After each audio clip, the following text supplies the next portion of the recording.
Welcome to the Mummy Movement podcast with me, Sam Sardette. Each week we're going to be chatting about real mum life, the highs, the lows, having a good laugh, and hopefully you can relate to myself or some of the mums and their amazing stories each week.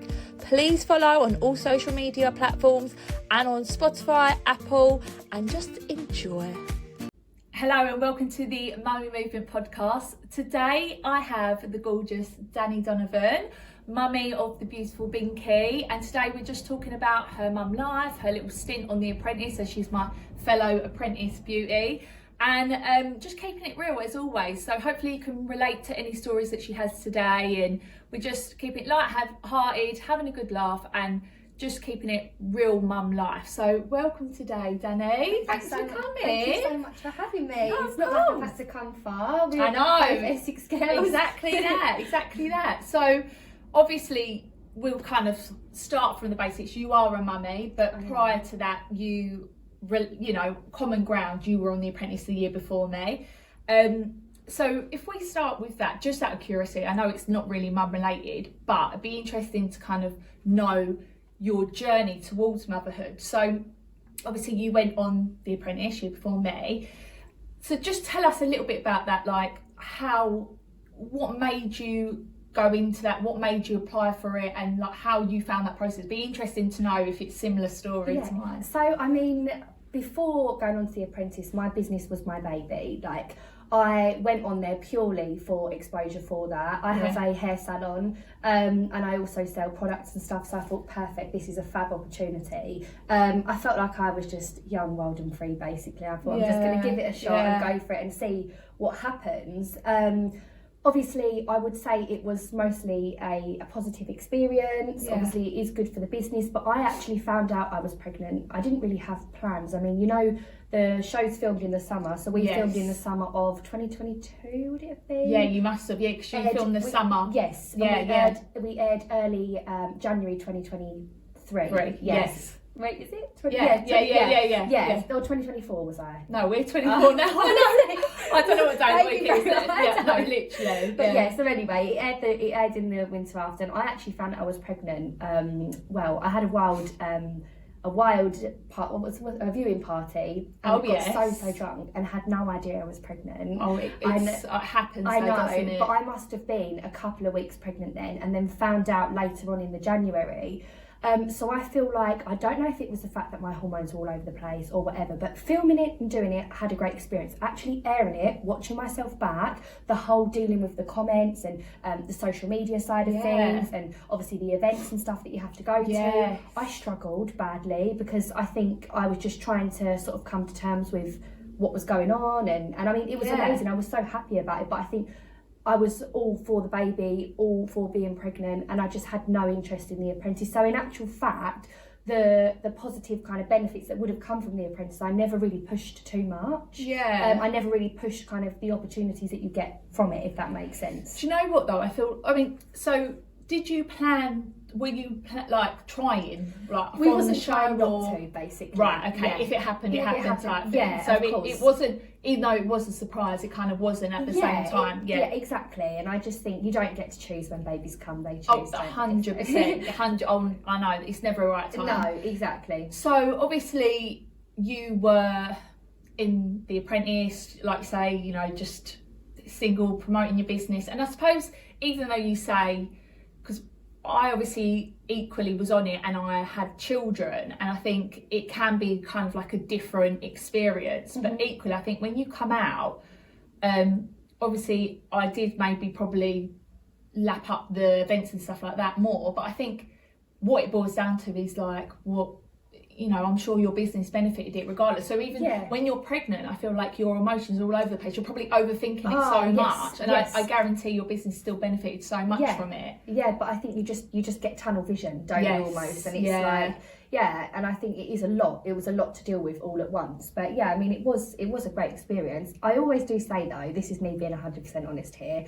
Anybody that I loved, I would never recommend they do it. I don't know about you, because I just think that is one hell of an experience. And unless you're extremely thick-skinned, it's tough. It is really 100%. tough. The thing is, it's one of those things. It's like, I don't think you actually realise how much, because when you watch it, it's so like it's almost like comical, isn't it? It is, yeah. But in the moment, you have everything stripped away from you, and it's made like it's like life or death, honestly, isn't it? Exactly that. Exactly that. Crazy. It feels like it is the be all and end all. If you don't win that task, it's soul destroying. I know. And in actual fact, I couldn't even remember many of the tasks now. Yeah, like I know. It's just over and done. But at that time, it's so hyped up, and just the way it's done, and you know, like the dossiers and reading them, and I know. like, trying to get it right, the pressure from other people. And I suppose you and me are similar in the fact that with our jobs, we're not from a corporate world. We're not surrounded by people who are like dog eat dog, and we literally are surrounded by love. I know that sounds cringe, but I am. All day I'm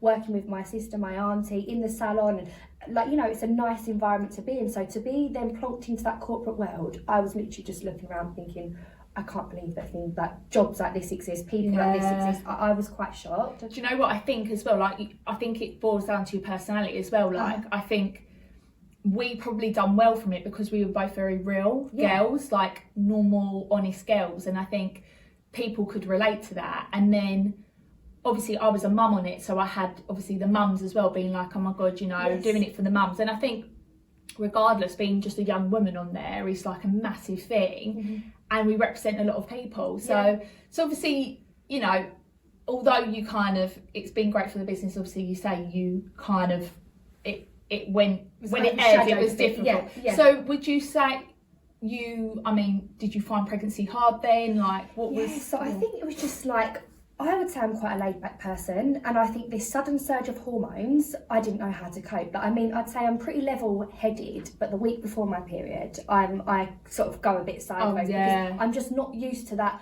up and down mood swings, whatever. So I think with pregnancy, that is just like boom, boom, boom, boom, boom, one thing after the other after the other. I wasn't necessarily that poorly, like in terms of sickness and stuff, but it was more just like the irritability, like, you know, I just didn't really know how to manage those hormones. That's what I found quite difficult. I think as well, especially with your first, like no one prepares you for that. No, for the whole process. And I think, you know, it's almost like, what the F is going on? Because you don't know what way it's going to go either. Like, you could go one way or the other with your sickness or anything else.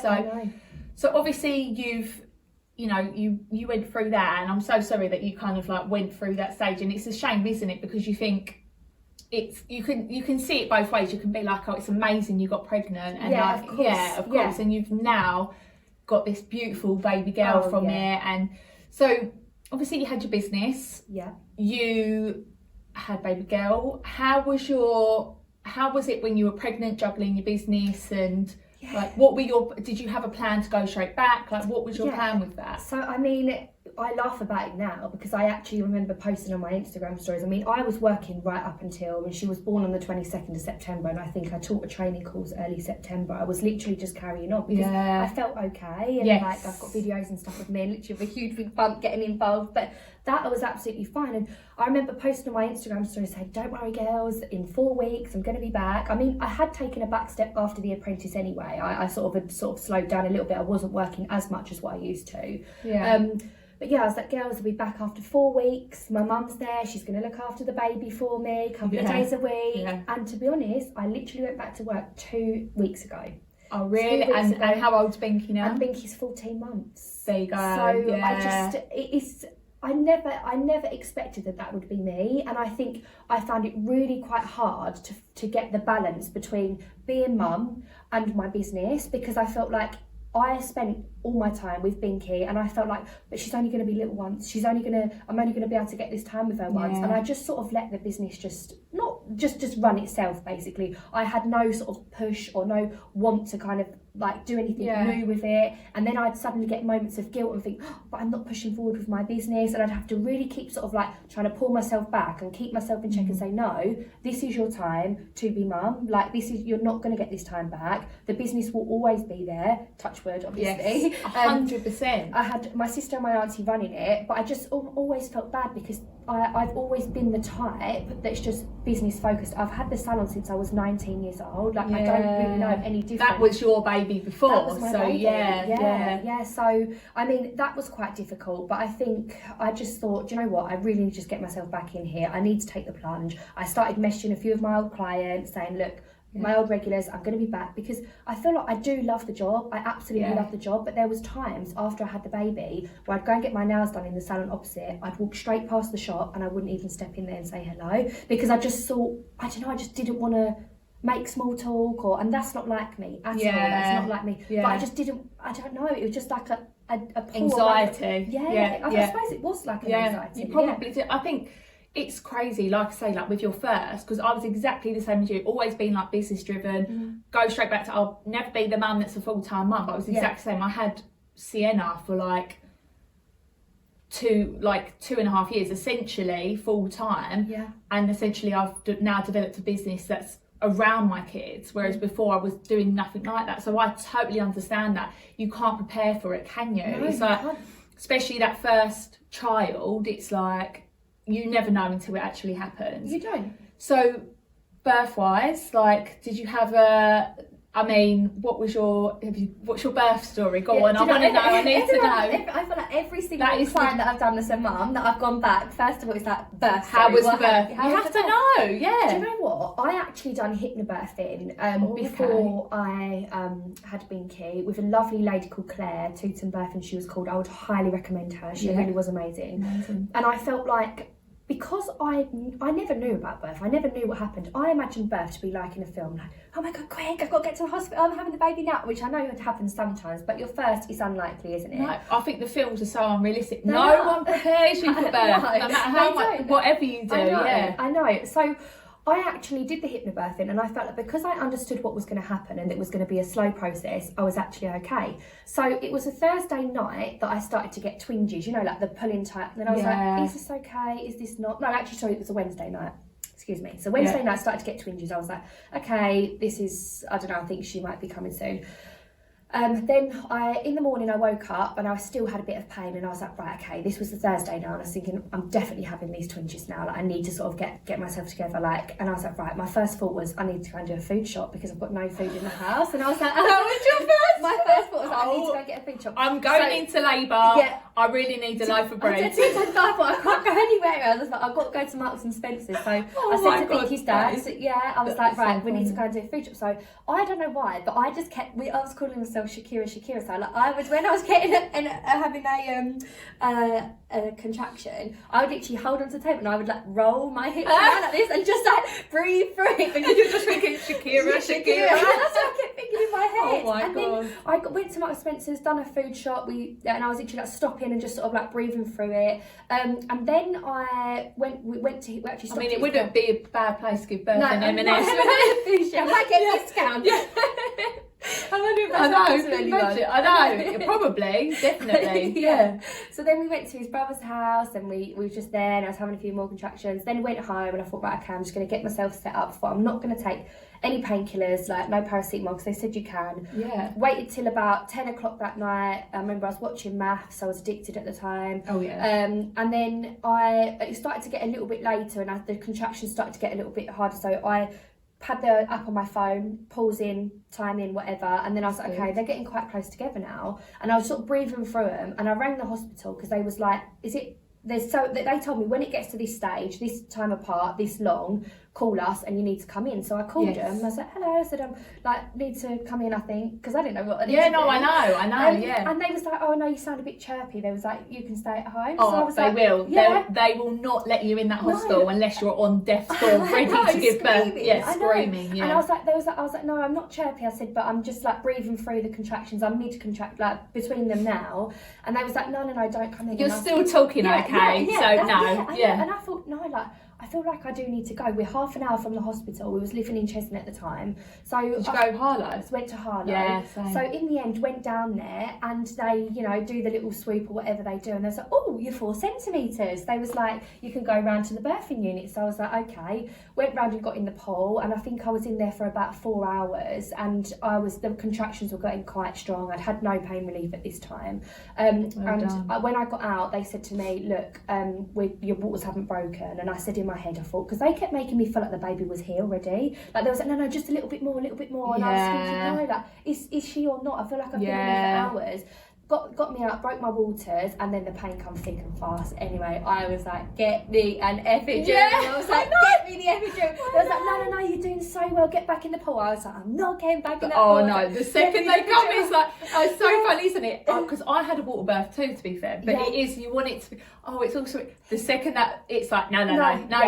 It doesn't take the pain away, the water. I thought it would take the pain away. It doesn't. I remember being on Gas and Air, I've got videos of me, loving life, I'm dancing queen, all that, giving it the big one. The second my waters had broken, I was like, it was thick and fast. So I was like, get me an epidural, had the epidural, then I had a slice of toast, I had a little day, had a nap, and then I felt like I woke up, I was about 7 centimetres, and they was like, right, okay, we're going to start getting you ready. And then I think it was about, obviously half an hour pushing, and Bingy was here. Oh my god! Oh, that sounds quite alright. It was actually okay. Yeah. I mean, the pain at the pushing bit, but I feel like that you get through that. Like that's. But at least, I mean, you must have really demanded them that epidural. Because they're really strict, aren't they? I remember just being in. They put me in a wheelchair and they like wheeled me through the back way, and I couldn't have told you. I just had my eyes closed the whole time. I was like, I just need it. And do you know what I always say? And I was always a bit hippie. Like I don't take paracetamol, anything like that. I'm so like airy fairy, whatever. But if I had another baby, I would not be a hero. I would go for an epidural straight away, avoid the stress. I know obviously an epidural is quite a big deal, isn't it? Well, I mean, it's a spinal injection, isn't it? But at the same time, I don't understand why they make birth so painful. I know. No one humanly possible should be going through that pain. I know.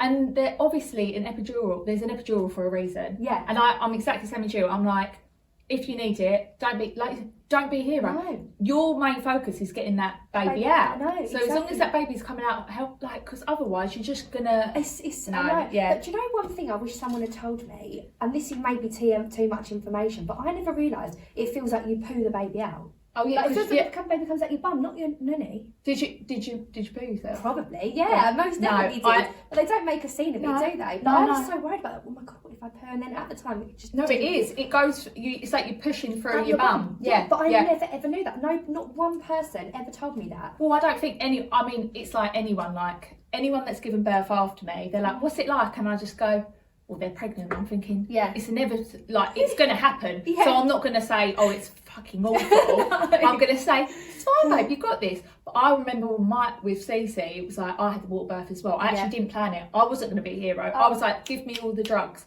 I was really quick though, went in the bath, wasn't planned. And then I did like a little poop come out. And bless my husband, my husband went, I've got you, girl, scooped it out. And I was like, I don't want the midwife to see my like they care. Scooped it out, and I was like, wow, okay, right, that's why I'm having a baby with you. But it's true, they don't. No one prepares you for the actual birth, and then the aftermath. Aftermath, did you have to have any stitches? I had stitches, right? And I remember just being on. I was like, "Get me the gas and air back." I was on FaceTime to my sisters. I was like, and that's probably worse. I was literally, and I had tore in 3 places, so I had to have 3 stitches, and then I had to get up, right? So they've left the room. I had to get up and go to the toilet. I literally felt my nose it's like a cauliflower. Oh my god! It is. Nobody told me that happened, and it was so painful to go to the toilet. I had all that little, the Freedom Mums Perry bottle and stuff like that. And it was honestly, I used to have anxiety about going for a wee. I'd literally be hovering on the toilet. How about your first poo after when you've had the stitches? Honestly, I can't explain. It's like it's not too much information because so many mums will listen to this and be like, oh my god, that is so real. Because even I don't even know. I can't imagine with C-section mums as well, the pain, because that is but in general, the aftermath of giving birth, and then they're just like, right, here's the baby, off you pop. I know. And it's like, I thought, how on earth do I change I'm in absolute pain. But that as well, But it's like, I'm in absolute pain. I've got this baby that I've gone home with. I'm not sending her back. That's it. That's it for the rest of my life now. Yeah. But how's your is it your boyfriend? Oh, you ain't got a ring. No. Where's your ring? Come on, mate. I You need to sort that out. I'm not actually with Fakey's dad anymore. Oh, you are? No, we split. I mean, we still get on really well, like really good. well. Yeah. But I think having a baby does put a lot of pressure Massively. on. But he's amazing with Beaky, absolutely amazing. That's the main she sees thing. him often, like Yeah, really often. And yeah. We still talk and stuff That's like that, good. so it's fine. So I think that's I mean, it's I don't really know what too much to say about that. Yeah, do you know what? I always say, like, oh, don't get me wrong, like, once a month I want to divorce my husband. I'm like, I could do this on my own. Because, like, quite frankly, I mean, I know there are dads that are quite involved out there, but I don't know, he probably was amazing, whatever, and he, you know, it's great that you can co-parent. Yeah. But it's not uncommon, and I always say, if I was ever unhappy with my partner, I wouldn't just stay with him for the sake of it. It's not enough reason. No, they need the best version of 100%. So now you're going through single mum life. Wow, that's another. So you're business owner, single mum, like just absolutely rocking it. I mean, to say, I think I'd use the term lightly. Rocking slash it. Ain't we all, babe? Ain't we all? Honestly. So I think that for me again is just another thing to try and like adjust to, and it's like going back to work, I feel guilty leaving her, and then obviously I think I could work when she goes to her dad's, but when she's with her dad I feel like I just want a break for me. Like I'm always like to mum, I can't keep on top of the house, and mum's like, well, do it when she's with her dad, and I'm like, but when she's with her dad I want to go and see my friends, or I want to go for a sunbed, or do you know what I'm saying? That time becomes precious. Yeah, of course. And also you probably equally want to be busy, don't you? And keep busy and like not be at home, like no. But I do feel that I feel the same, like even like my child free time, if I've got child free time, I'm like, right, I'm not going to spend it doing the washing or doing housework. I want to go and utilise these hours as much as I can. I know. So does she go nursery? She doesn't go to nursery, no. She goes to nanny daycare on a Wednesday and a Friday. Cute. She's there, so she goes to my mum's. That's perfect. My mum absolutely loves having her. She's the first grandchild in my I bet she's so spoiled, Yeah, literally. Yeah. So that's nice. That is nice. Yeah, but because because I suppose as well, like, where you work with your mum, it's like it's quite. My mum doesn't work with me. My auntie. Oh, your auntie works with you. Sorry. My mum just. But you're all one big family unit. Oh, how nice is that? I know, it is really nice, but I still do find it hard because it's like I don't know. Like even when she's with my mum, like it happened a few weeks ago. Well, my first day back, funnily enough, you know, like when you're just running a bit behind how it is in a salon, and then my mum had to put her to bed, and I mean I didn't start until 12, but I didn't get home until like 7:30, 8. Yeah. And I just felt so bad. Like that mum guilt was so real, and I was thinking, she's going to think that I've like abandoned her and not put her to bed, but obviously she didn't even know really. She didn't care, but it's just it's that constant guilt, and I feel like especially when you've got a business, you'll understand it's the guilt between mum guilt and then not spend enough time investing in your business, or not doing enough for work and thinking you could do more, and looking at other people with salons or looking at other people with apps and businesses, and you think, oh wow, they're doing the most and I wish I could be doing that. And it's so the art of comparison is it's especially social media, and I think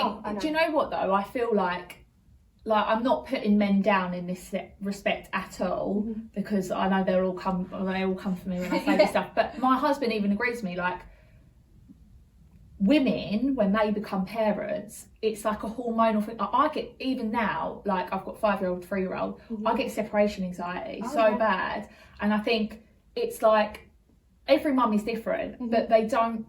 Like it's like you will never shut off. It's like you will worry. My mum always says that you'll worry for the rest of your life. I know, and I feel like I never fully enjoy something when she's not there. So like even a night out or whatever, you have all this hype and you think, I can't wait to go out with my friend, and then you get there and you just think, I just want to be back with Binky. I don't really want to be here. I'd rather be with her. And then you think about the next morning and you think, I want to be fresh for her. I want to be my best self. So you feel like you can't go out. And I feel like, I mean, as she gets older, I imagine it does get easier. But right now, I feel like, will I ever enjoy something? Oh, you will, No, do you know what? To be honest, I feel like, as they get older, it gets easier because they can chat to you as well and tell you like what they've been up to.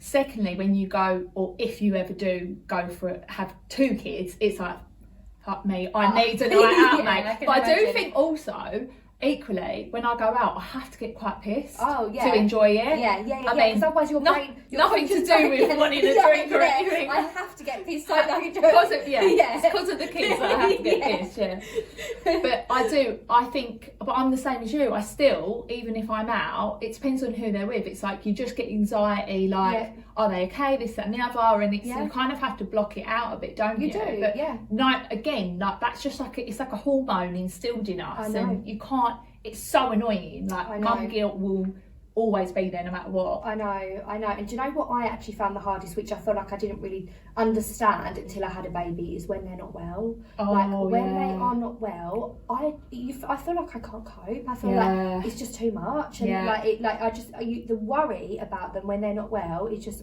awful. Absolutely awful. Actually, Binky had a temperature. She had tonsillitis and got a temperature, and actually this was about 3 months ago, had a febrile seizure, and that literally. I thought nothing ever prepares you for being have to deal with situations like this, and like it was just the most scariest thing. So now, anytime she's poorly, she gets a temperature, I'm like frantic, like don't sleep, like it's horrible. Hard. And then to have to go to work after and try and be normal, and it's just. And I feel like once you have a child as well, so I'm just rambling now, but I feel like no plans are ever set in stone. I feel like I can't ever fully commit to something because you just don't know what's going to come up. 100%. And it's like, I remember having mums who would come into the salon and stuff, and they'd be like, oh, I've got to cancel, blah, blah, because so-and-so's poorly. It's real, that happens. A million it's not an excuse. 1,000,000%. Nothing ever feels like, I'm going to be there at this time, out the door. It's like, I had a night out planned with my friends. As I walked out the door, Binky shit everywhere.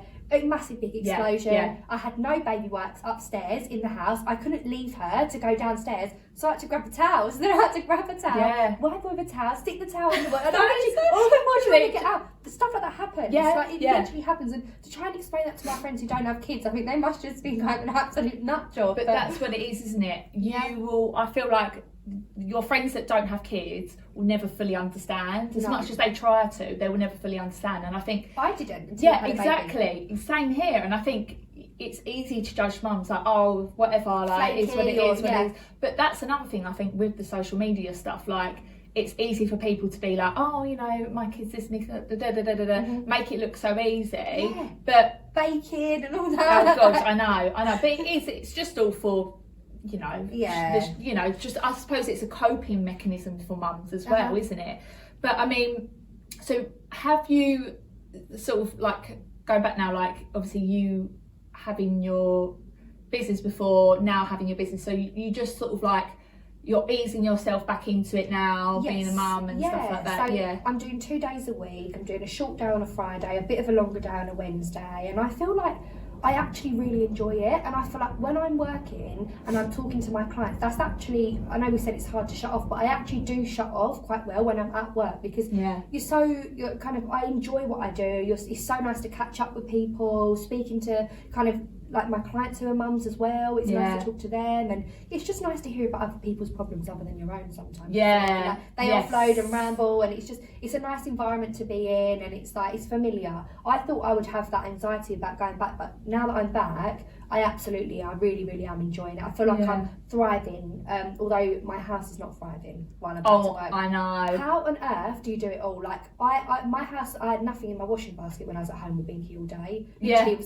Now I'm having to literally, it's piling up high. And I think, when do you do it? When do you get it dry? How do you manage 100%. It all? And do you know what? I just think in general, it's like when you do first have a little one as well, it's like, it is like a pure balancing act, isn't it? Like how, like you're looking after a baby first time, how you've got this little thing in front of you that needs your attention 24/7, but then you're also expected to keep up the housework, do this, and then you want to be able to do it all, but it's just like, it's almost impossible, isn't it? So with your business, sort of like, as time, have you got like plans? Have you just kind of taken it day by day? Like, what's your kind of, obviously we're into a new year now. What's your plans this year? Is there anything you want to achieve? Yes, so there is. I actually have got big plans, and I feel like being in the salon has made me kind of reignite the excitement for my business. I love my business. I'm so passionate about it, and I just think like, I stutter, honestly. When I get excited about something and I can't get it out, I'm like, Don't worry, I'm exactly the same. So I used to buy and sell hair. I used to literally buy in bulk hair extensions, sell it to all other salons, and I loved all of the branding, making all of the packaging, doing all of that. So that is something that we're trialing at the moment. We're trialing hair, and that's obviously something that will be a bit more passive for me. I can literally have stock at home, pack it up, send it out while I'm with Binky. So it's always thinking about ways to kind of take myself out of the salon but still be involved, if that makes sense. I want to do I did have a product line and I kind of put that on hold, and I mean whilst kind of in the time between filming and airing The Apprentice, that was boom I got that up, launched out, and obviously it was flying out like hotcakes while The Apprentice was on. Amazing. And then I just stopped that. So that I actually placed my first big order again last week. So that was like a big thing for me to kind of actually take these steps. And it was funny because my friends literally messaged me, a couple of different friends, saying, because I started posting on Insta, you know, giving it the old talking stories and on my work page, and they were like, we're so proud of you. They was like, you've got your sparkle back, like you're back in work, like and that is what I should be doing. But it's just obviously I'm trying to navigate now that balance and eliminating the guilt and thinking, right, on these days, this time I'm in work mode, and then I shouldn't feel bad about leaving Binky. She's okay, but it doesn't help when you come out the door and she's like, mummy, giving it. I know. They know how to pull on your heartstrings though. But equally, like, you know, you're lucky you've got your support unit with your mum, and she probably lives her best life. She definitely does get spoilt by Nanny. And I think this is it as well. It's like going back to work or going back to your business, or even starting a business when you've had a little one and when you have kids, it's like it's navigating that balance and navigating like it is just one big balancing act, isn't it? And it's so nice to hear though that you feel like, you know, because some mums it takes years, like obviously a year is still a long time, but I think if you are taking those steps now, you deserve to have that part of you and still be a part of you, and you take your time with it, and I think that's the main thing, isn't it? Exactly. And I think that's the thing. I know it's never going to be my number one priority anymore, ever again. Work will never be my main priority until Binky's off and she's working herself. It's never going to be my number one. Like, she is my number one priority, and her happiness, and that comes before spending time with her. But at the same time, she needs the best version of me, and the best version of me is when I'm bubbly and, you know, excited about something. And like, I remember it got to a stage after I had her where if you said to me like, what do you want to eat? I couldn't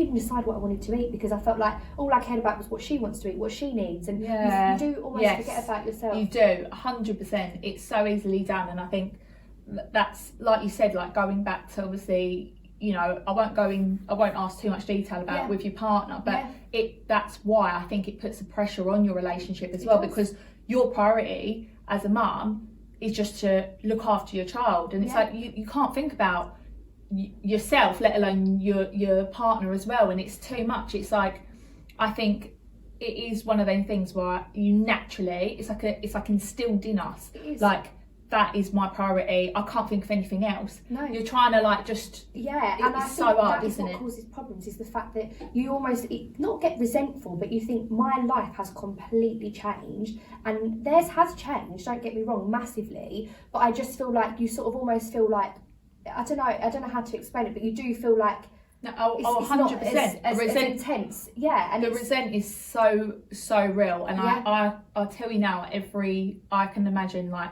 90% of women probably feel like this with their partners, because I still do to this day. Like, really, if he goes to the gym or just pops out, he lives his best life. My husband lives his best. He goes to the gym in the morning, he wake up at 5 a.m, go to the gym. I mean, given he's choosing to wake up at 5 a.m, but I'm waking up at 5 a.m with our little ones, and it's like I do a lot.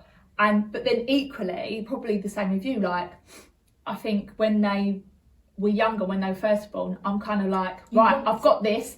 I'm like a little bit of a control freak as well. But then it's like when I want him to get involved, it's like, sorry, why are you not helping? It's like, oh, okay, you want me to help now? They can't win. No. But I get it. It's like that resentfulness. I think so many women go through that, and it's natural. Yeah, even with going to, and you think, well, I need to go to work, I need to earn money, but I can't, and I don't want, and it's just that constant internal battle. It really is. And it's like, why don't you feel guilt? Like, I want to go back to work, and it's like, all right, go back to work then. No, I'm looking after you. I don't want to go back to work. But Yeah. you get to go back to work. Yeah. And it's like, okay, all right. Oh, you get to go to the gym. All right, well, you go to the gym then. No, I don't want to go. Yeah, I don't want to leave it. I don't want to go to. to. I know. That's the thing. It's like you can't help it. It's No. like that mum guilt. Yeah, it's like a switch in your brain, isn't it? Like it really is, and it is overwhelming sometimes. It is overwhelming. Yeah. And like I always imagine people when they have more than one child, getting out the door and getting in and out the car. Like sometimes I need something from Tesco's, but I cannot be bothered to get her in the car, out the car, get the pram out. It's just it's a faff. Yeah, it's such a Deliveroo all the way. Yeah, like honestly, I do a co-op all day. Yeah. Honestly, but like I always imagine, how does anyone have more hands than children? Yeah, Like children than hands. But like 3 kids, imagine like how do you even do it? Honestly, I've or got multiple babies. babe, at once. I don't know how. Twins, triplets. Yes, I really don't like 2. If I have any more, I feel like I would have a mental breakdown. Yeah. And I think that's what it is. It's like I salute any mum anyway. Honestly, like yeah, the juggle is so real, yeah. and I think it's just I think this is the reason why I'm doing this podcast as well. It's like getting mums like you on and just like talking real about it all and like highlighting things. But there's so many highs and lows of it, and then I feel like as well through each stage is different, isn't it? You've got the newborn phase, and like I mean, I'm not gonna lie, I don't know if I enjoy the newborn phases that much because it's robotic. Because also like it's I think it's not spoken about enough. It's like, oh, I love the newborn, I love it, and I love that smallness of it. But then I feel like that is the hardest. Sometimes the hardest thing because you're just like, I mean, mine just didn't sleep and stuff, and I think not enough people say, I don't enjoy the newborn phase, or I don't enjoy that part of it, or I don't like. It's natural. It's so natural, and I think it all. Yeah, but after I like the stage that Binky's probably going through, and like when it's so funny, their little characters coming through. It's the best. Like I love her being this stage. She's not walking yet. But she says so many words. Oh, and that's I good. She says like, and I don't even know if that's normal because she's my first baby. But, like she gives me things, and she say to me like, hand me like a little toy sweet corn, or she can say like, good. She says like 2 words together. Like she'll say up, mummy, when she wants to get up, or that is like, good. She's really getting good at communicating. Yeah, really good. I mean, she doesn't stand a chance with me, does she? Oh, I know. No, she's it's going to good. be good at Chatty. Yeah, but she's like, and I just find it like so much more fun now. I feel like when she was tiny, I felt like I was here to like serve her almost. Yes. Like you just making sure they're okay, and it's the same thing. Do they need winding? Do they need feeding? Yeah. Do they have to go to the toilet? Do they need a nap? And it's just like I've never really been that mum who's like really strict with routine. Yes. Like I just sort of went with the flow with Binky. I partly breastfed her, partly bottle. I would let her sleep whenever she wants. I never woke her to feed. I was very, very laid back in that sense. Yeah. But I think as she's getting older, I'm sort of like trying to get her into a routine because I feel like she's better, but it constantly changes. Sometimes she wants 2 naps a day, sometimes it's 1 nap. 100%. Sometimes she wants to go to bed, and it's constantly like. That's what I always think. I think like mums that have got such a strict routine, it might work for them, but me personally, I think every child is different. Yeah. I'm the same as you. I've never really been strict with routine because I don't feel like you can really have one. No, they're so unpredictable. unpredictable. They're so unpredictable.